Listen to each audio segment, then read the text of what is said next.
વડોદરામાં ગ્રાહક સુરક્ષા એક્ટિવિસ્ટની આત્મહત્યાનો કેસ જેના ઉપર આરોપ લાગેલા છે તે માનેલી દીકરી કોમલ અને તેની માતા સંગીતા ભૂગર્ભમાં ઉતરી ચૂક્યા છે। માનેલી દીકરી કોમલ અને તેની માતા સંગીતા દેવગઢ બારિયામાં છુપાયાની આશંકા છે।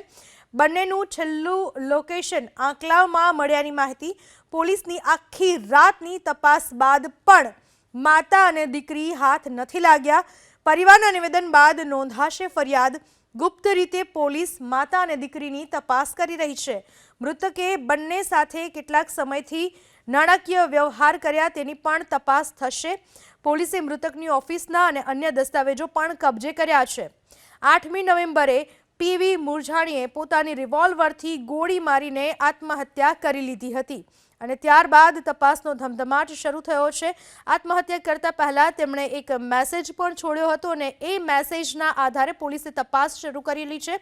એ મેસેજમાં તેમણે સ્પષ્ટ ઉલ્લેખ કર્યો હતો કે તેમની મોતના જવાબદાર તેમની માનેલી દીકરી કોમલ અને તેની માતા સંગીતા છે।